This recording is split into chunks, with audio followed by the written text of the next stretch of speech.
Pemirsa, Ketua DPR RI Puan Maharani buka suara soal dinamika politik terkait revisi Undang-Undang Pilkada. Puan menegaskan bahwa DPR akan selalu menjaga kepentingan negara yang lebih besar dan menghormati keputusan lembaga negara yang lain. Saya Puan Maharani, Ketua DPR Republik Indonesia, mencermati pasca putusan MK terkait pilkada dan situasi kondisi di tanah air. Izinkan saya menyampaikan hal-hal sebagai berikut. DPR RI adalah lembaga negara yang juga merupakan lembaga politik. Sebagai lembaga negara, fungsi dan kewenangan DPR RI diatur oleh undang-undang agar dapat menjalankan kedaulatan rakyat secara demokratis.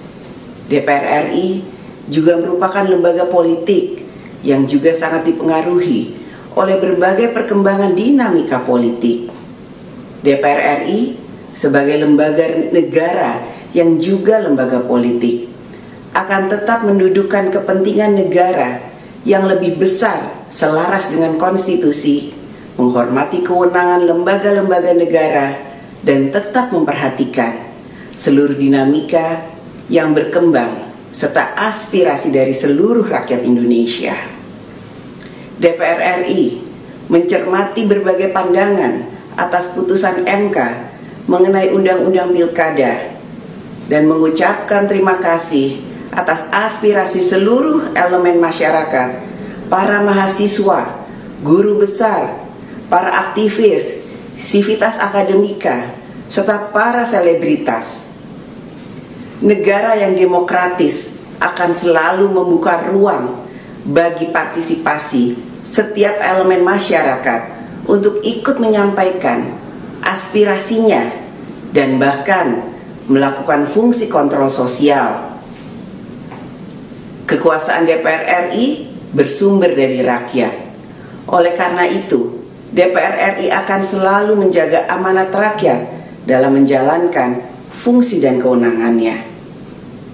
Marilah kita terus bekerja untuk Indonesia, Indonesia yang sejahtera, Indonesia yang berkeadaban, dan Indonesia yang luar biasa.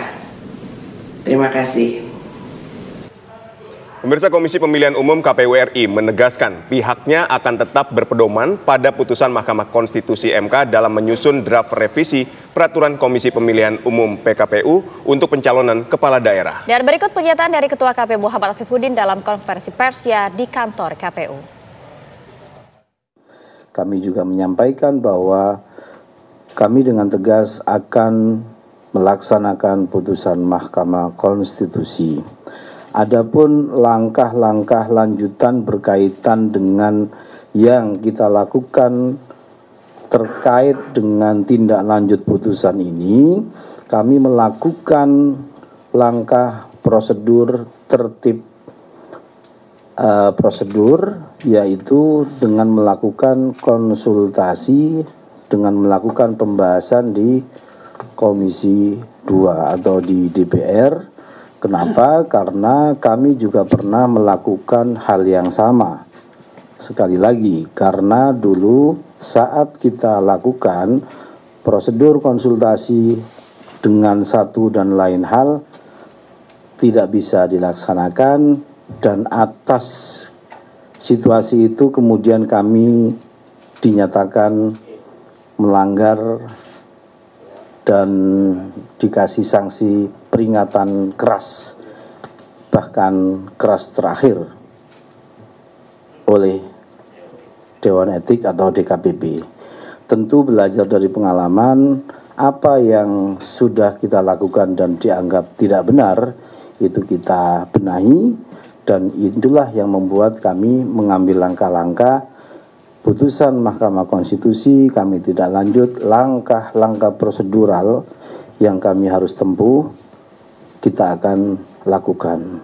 Yang pasti, teman-teman sekalian, nanti pada tanggal 27 sampai 29 Agustus saat pendaftaran calon kepala daerah di seluruh daerah di Indonesia akan memedomani aturan-aturan atau PKPU yang juga di dalamnya sudah memasukkan materi-materi atau putusan Mahkamah Konstitusi terkait dengan yang diputuskan pada tanggal 20 Agustus kemarin.